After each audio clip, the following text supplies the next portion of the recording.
নমস্কার বন্ধুরা, দোল পূর্ণিমা তিথিতে শুরু হতে চলেছে 2025 সালের প্রথমতম পূর্ণগ্রাস চন্দ্রগ্রহণ।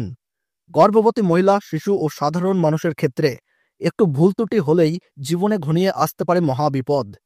এই চন্দ্রগ্রহণ গত কয়েকশো বছরের মধ্যে সবথেকে বড় ও বিরল চন্দ্রগ্রহণ হতে চলেছে।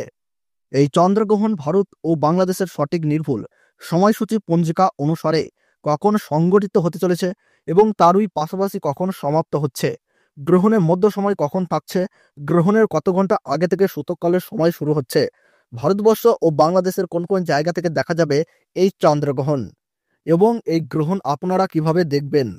2025 সালের প্রথমতম চন্দ্রগ্রহণে গর্ভবতী মহিলা ও শিশুদের উপর কি কি প্রভাব পড়তে চলেছে, গর্ভবতী মহিলা ও শিশুদের ক্ষেত্রে জ্যোতিষবিদ্যার তরফ থেকে কি জানানো হলো, এই গ্রহণ চলাকালীন সময়ে আপনারা কি কি করবেন আর কি কি করবেন না, সমস্ত কিছুই এক এক করে বিস্তারিতভাবে জানিয়ে দেব এই ভিডিওটির মাধ্যমে।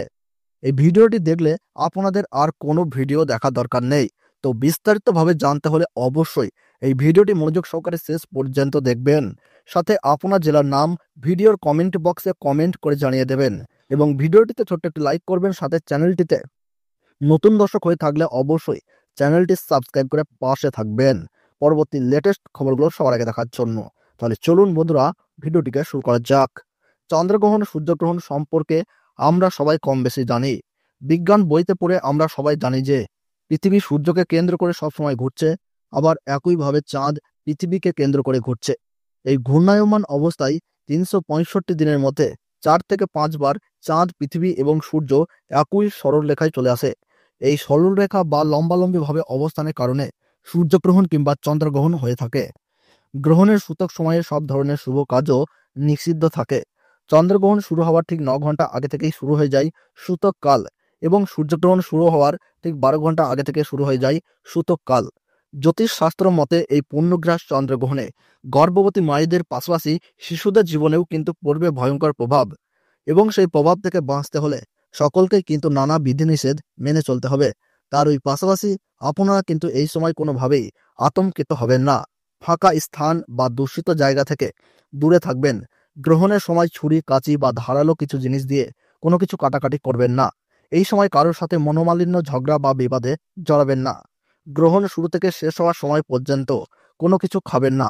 তার ওই পাশাপাশি অপরের নিন্দা করবেন না, তাতে কিন্তু আপনার জীবনে খারাপ প্রভাব পড়তে পারে। এবং গ্রহণ শেষ হলে অবশ্যই স্নান করবেন এবং নিজ নিজ ইষ্ট দেবতার পাঠ করবেন। সেই সঙ্গে গরিব মানুষদের দান ও সেবা দেওয়ার চেষ্টা করুন। পারলে পশু পাখিদেরকেও খাবার দিয়ে তাদের সেবা করুন। তাতে এই গ্রহণের অশুভ প্রভাব থেকে রক্ষা পেয়ে সফলতা পাবেন। 2025 সালের প্রথমতম চন্দ্রগ্রহণে ভারতীয় সঠিক সময়সূচি অনুসারে এই গ্রহণ আরম্ভ হচ্ছে ইংরেজি 14 মার্চ 2025 সাল, বাংলা 29 ফাল্গুন শুক্রবার বেলা 10টা 39 এই গ্রহণ শুরু হচ্ছে এবং গ্রহণের মধ্য সময় থাকছে দুপুর 12টা 29। আর গ্রহণ পুরোপুরিভাবে সমাপ্ত হচ্ছে দুপুর 2:18 এবং বাংলাদেশের সঠিক সময়সূচি অনুসারে এই গ্রহণ আরম্ভ হচ্ছে বেলা 11টা 9 এবং গ্রহণের মধ্য সময় থাকছে দুপুর 1টা 59। আর গ্রহণ পুরোপুরিভাবে সমাপ্ত হচ্ছে দুপুর 2:48। এই গ্রহণের গ্রাসমান রয়েছে 1.183। বছরের প্রথমতম চন্দ্রগ্রহণ প্রশান্ত মহাসাগর, উত্তর America, Canada, Mexico, Greenland, Panama, Peru, Uruguay, Brazil, Argentina, Chile, পশ্চিম ইউরোপ, পশ্চিম আয়ারল্যান্ড, ব্রিটেন, নরওয়ে, সুইডেন, পশ্চিম Poland, France, Spain, Portugal, Germany, Italy, Africa, Morocco, Algeria, Ghana, Nigeria, Libya, উত্তর ও দক্ষিণ আটলান্টিক মহাসাগর ও পূর্ব রাশিয়ায় দেখা যাবে। তবে ভারতবর্ষ ও বাংলাদেশ থেকে এই গ্রহণ অদৃশ্য, তাই নিয়ম কানুনের ক্ষেত্রে বিধিনিষেধ জারি নাই। তো বন্ধুরা, সঠিক তথ্য পেয়ে উপকৃত হলে ভিডিওটিতে একটি লাইক করবেন এবং কোন জেলা থেকে এই ভিডিওটি দেখছেন তা কিন্তু কমেন্ট বক্সে জানাবেন। আর আমাদের এই চ্যানেলটি সাবস্ক্রাইব করে পাশে থাকবেন। তাহলে সকলে সুস্থ থাকুন, ভালো থাকুন, ধন্যবাদ।